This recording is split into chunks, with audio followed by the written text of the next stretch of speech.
Hello friends, welcome to our channel 4G education, free and quality education for all. మీలో ఇంకెవరన్నా మా 4G education YouTube ఛానల్ని subscribe చేసుకున్నట్టయితే subscribe చేసుకోండి. అదేవిధంగా పక్కన్న బెల్ ఐకాన్ని క్లిక్ చేయండి. దీని ద్వారా మేము చేసే వీడియో అప్డేట్స్ అదేవిధంగా నోటిఫికేషన్ అన్నీ మీకు చాలా త్వరగా వస్తాయన్నమాట. ఈ వీడియోలో మనం RPF constable 24th January 2019 first shift అడిగిన క్వశ్చన్ అండ్ ఆన్సర్ చూద్దాము. మీలో ఎవరైనా today exam 24th January 2019 exam రాసినట్టయితే క్వశ్చన్స్ని కింద కామెంట్ బాక్స్లో కామెంట్ చేయండి. ఫస్ట్ షిఫ్ట్లో మేము ఏమైనా క్వశ్చన్స్ మిస్ అయినా కానీ క్వశ్చన్స్ కింద కామెంట్ బాక్స్లో కామెంట్ చేయండి. ఇవన్నింటిని కలిపి మేము థర్డ్ షిఫ్ట్లో ఆల్ షిఫ్ట్స్ కింద వీడియో చేసి వదులుతాం అనమాట.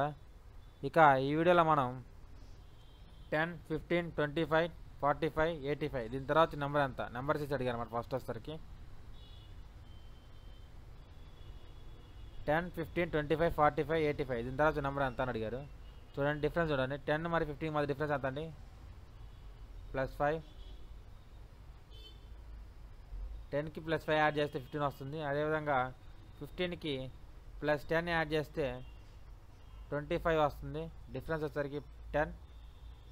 అదేవిధంగా 25కి +20 యాడ్ చేసినట్టయితే 40 వస్తుంది. ఇక 45కి +40 యాడ్ చేసినట్టయితే 85 వస్తుంది అనమాట. 85కి ఎంత యాడ్ చేస్తే నెక్స్ట్ నెంబర్ వస్తుంది అనేది ముందు మనం తెలుసుకుందాము. +5 డిఫరెన్స్ వచ్చారా మనకి ఒకసారి గమనించండి. డిఫరెన్స్ సిరీస్ని +5, +10, +20, +40 చూడండి. డిఫరెన్స్ ఉన్న నెంబర్ని +2తో మల్టిప్లై చేశారు అనమాట. డిఫరెన్స్ ఉన్న నెంబర్ని +2తో మల్టిప్లై చేశారు. 5 × 2 ఎంత అండి? 10. 5 × 2 ఎంత? 10. అదేవిధంగా 10 × 2 ఎంత అండి? 20. 20 × 2 ఎంత అండి? 40. నెక్స్ట్ ఏం చేయాలి? 40ని కూడా 2తో మల్టిప్లై చేయాలి. 40 × 2 అంటే ఎంత అండి? 40 × 2 80. 85కి ఎంత యాడ్ చేయాలని మనం 80 యాడ్ చేయాలి. 85 + 80 అంటే ఎంత అండి? 165. ఆన్సర్ వచ్చేసరికి ఎంత అండి? 165. ఇక నెక్స్ట్ క్వశ్చన్లోకి వెళ్తే 42, 55, 68, 81, 91 దీని తర్వాత నెంబర్ అంత అడిగారు. ఇక్కడ ఉన్న నెంబర్స్ ఎగ్జాక్ట్గా ఇవ్వలేదండి, కేవలం నెంబర్ సిరీస్లో ఇచ్చారు. ఆ నెంబర్ సిరీస్కి కూడా కింద వచ్చే సిరీస్ ఉంది కదండి, సేమ్ అదే సిరీస్ ఇచ్చారనమాట. పైన నెంబర్ మాత్రం అడగలేదంట. చూడండి సిరీస్ ఒకసారి గమనించండి. 42కి 55 మధ్య డిఫరెన్స్ ఎంత అండి? +13 అండి.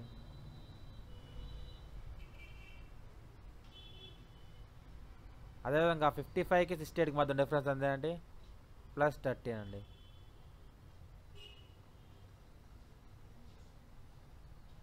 కి 81 మధ్య డిఫరెన్స్ ఎంతండి? +13 అండి.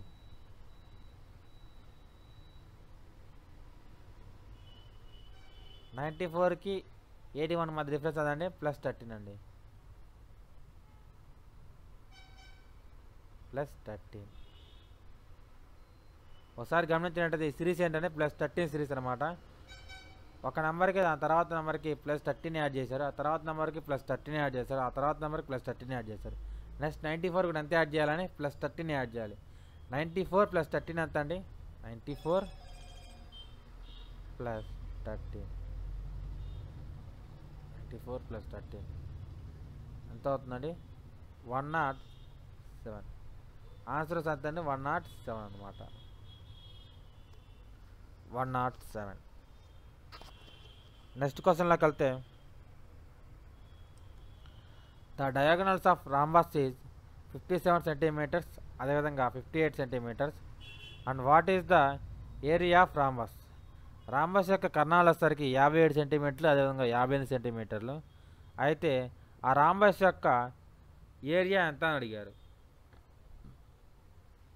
రాంబస్ యొక్క ఏరియా ఎంత? రాంబస్ యొక్క ఏరియా ఫార్ములా ఎంత అండి? Area of rhombus is equal to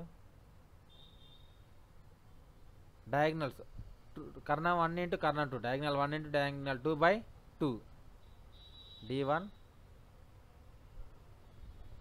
d2/2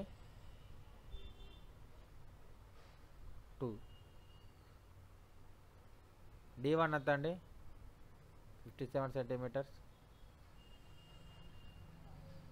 into D2 ఎంత అండి 58 సెంటీమీటర్స్ బై 2 2 1s are 2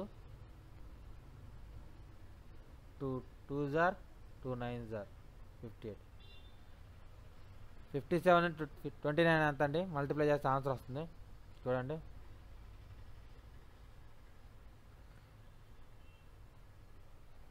దీని ఇలా కూడా రాసుకోవచ్చు 29 మనం 30 - 1 రాసుకుందాం 30 - 1 అంటే ఇంకా సింపుల్గా అవుతుంది కాబట్టి కాలిక్యులేషన్ 21 ప్లస్ 15 అంటే 171 0 మైనస్ 57 29ని 30 - 1గా రాసుకున్నాము ఇప్పుడుగా క్యాలిక్యులేషన్ చేసుకోవడానికి ఇట్లా చేసినట్టయితే 3 10లోంచి 1 పోతే 3 9 ఉంది సారీ 0 ఉంది 0 అంటే 10లోంచి 5 పోతే 5 1653 ఆన్సర్ సార్ ఎంతండి 1653 సెంటీమీటర్ స్క్వేర్ మీటర్స్ ఇక నెక్స్ట్ జనరల్ అవేర్నెస్ ప్రాబ్లమ్స్కి వచ్చేసరికి జనరల్ అవేర్నెస్ క్వశ్చన్స్కి వచ్చేసరికి ఫస్ట్ క్వశ్చన్ వచ్చేసరికి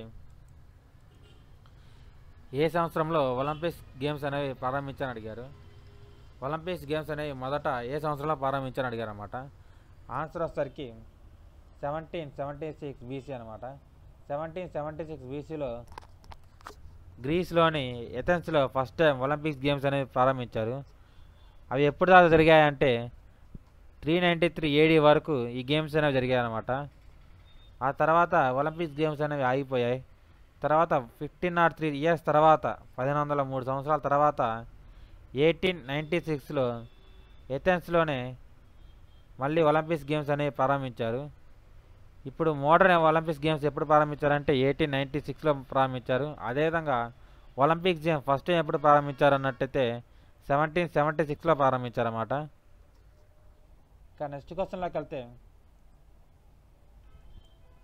GMT యొక్క ఫుల్ ఫామ్ ఏమిటి GMT యొక్క ఫుల్ ఫామ్ ఏమిటి ఆన్సర్ వచ్చేసరికి గ్రీన్విచ్ మీన్ టైం అన్నమాట GMT యొక్క ఫుల్ ఫామ్ వచ్చేసరికి గ్రీన్విచ్ మీన్ టైం GMT అంటే యూనివర్సల్ టైం అనమాట యూనివర్సల్ టైం కోఆర్డినేట్ని 1972 నుంచి గ్రీన్విచ్ మీన్ టైంగా పిలుస్తున్నారు దీన్నే మనం జెట్ టైం అంటారు లేదా జెట్ టైమర్ జూల్ టైం అని కూడా అంటారన్నమాట గ్రీన్విచ్ టైం మరొక పేర్లు ఏంటంటే యూనివర్సల్ టైం కోఆర్డినేట్స్ అదేవిధంగా జెట్ టైమర్ జూల్ టైం అని పిలుస్తారన్నమాట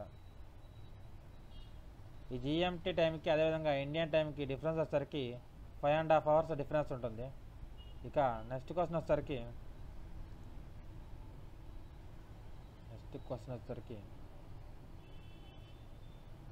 కటాలం జలపాతం ఏ రాష్ట్రంలో ఉంది కటాలం జలపాతం అనేది ఏ రాష్ట్రంలో ఉందని అడిగారన్నమాట ఆన్సర్ వచ్చేసరికి ఈ కటాలం జలపాతం అనేది తమిళనాడులోని తిరువెన్నవల్లి డిస్టిక్లో ఉందన్నమాట ఎక్కడుందంటే జలపాతం ఏ రాష్ట్రంలో ఉందో తమిళనాడు అదేవిధంగా ఏ డిస్టిక్లో ఉందో తిరువెన్నపల్లి ఇక నెక్స్ట్ క్వశ్చన్లోకి వెళ్తే మనం నెక్స్ట్ క్వశ్చన్ వచ్చేసరికి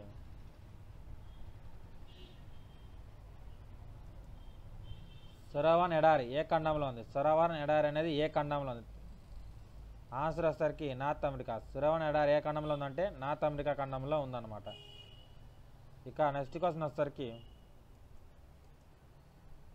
who is the author of the poverty and un British rule of in India who is the author of the poverty and un British rule in India భారతదేశం పేదరికం మరియు బ్రిటిష్ పరిపాలన book యొక్క ఆధారం అడిగారు అన్నమాట answer వచ్చేసరికి Dadabhai Naoroji who is the author of the poverty and un British rule in India అంటే దాదాబాయ్ నౌరోజీ అనమాట ఇక నెక్స్ట్ క్వశ్చన్ వచ్చేసరికి flagrant foul related to which game flagrant foul అనేది ఏ గేమ్కి సంబంధించిన వార్డ్ అని అడిగారు ఆన్సర్ వచ్చేసరికి ఫుట్బాల్ ఫుట్బాల్లో ఈ ఫౌల్ అనేది ఏ విధంగా ఇస్తారంటే, ఒక ఆటగాడు తను ఏదైనా తప్పు చేసినట్టయితే, అంటే రూడ్గా ఎక్కడైనా బిహేవ్ చేసినట్టయితే ఆ వ్యక్తిని ఫాగ్రెంట్ ఫౌల్ కింద గేమ్ నుంచి బయటకు పంపిస్తారన్నమాట. ఇదే క్రీడలో ఉందంటే ఫుట్బాల్ క్రీడలో ఉందన్నమాట. How many high courts in India? ఇండియాలో మొత్తం ఎన్ని హైకోర్ట్స్ ఉన్నాయని అడిగారు. ఆన్సర్ వచ్చేసరికి ప్రజెంట్ వచ్చేసరికి 25 ఉన్నాయి. ఆప్షన్లో 25 లేనట్టయితే కరెంట్ ఆన్సర్ వచ్చేసరికి 24 ఎందుకు అనమాట. ఎందుకంటే 25th హైకోర్టు అనేది న్యూ ఇయర్ నుంచి ఏపీలో ఉందన్నమాట. ఇంతకుముందు దాకా 24 ఉండేవి. అంటే జూనియర్ ఫస్ట్ నుంచి 25th హైకోర్టు అనేది ఆంధ్రప్రదేశ్ అమరావతిలో కట్టారు. కాబట్టి ఇప్పుడు టోటల్ హైకోర్ట్స్ వచ్చేసరికి 25 ఉన్నాయన్నమాట. హైకోర్టు అనేది 10 స్టేట్కి ఒకటి ఉంటుంది. కానీ నార్త్ ఈస్ట్ స్టేట్స్ అయిన అరుణాచల్ ప్రదేశ్, మిజోరాం, మణిపూర్, అస్సాం ఈ 4 స్టేట్స్ కలిపి కేవలం ఒక హైకోర్టు మాత్రమే ఉంది. అదేవిధంగా ఏ యూనియన్ టెరిటరీకి కూడా సొంత హైకోర్టు ఉండదు, ఎక్సెప్ట్ ఢిల్లీకి తప్ప. ఓన్లీ ఢిల్లీకి మాత్రమే సొంత హైకోర్టు ఉందన్నమాట. ఇంకా వారితో పాటు గోవాకు కూడా సొంత హైకోర్టు లేదు, మహారాష్ట్రలో ఉందన్నమాట. మహారాష్ట్ర హైకోర్టే ఇక్కడ గోవాకి మరియు అటు పక్కన డయ్యూ డామన్ మరియు దాద్రా నగేలి కేంద్రపాలిత ప్రాంతాల యొక్క హైకోర్టు అనమాట. మొత్తం కంబైన్డ్గా ముంబైలో ఉందన్నమాట. ఇంకా ఈ వీడియో మీకు నచ్చినట్టయితే లైక్ చేయండి, అదేవిధంగా మీ అభిప్రాయాన్ని కామెంట్ చేయండి, ఈ వీడియోని షేర్ చేయండి. మా ఛానల్ని మాత్రం సబ్స్క్రైబ్ చేసుకోవడం మాత్రం మర్చిపోవద్దు. Subscribe to our channel 4G education, free and quality education for all.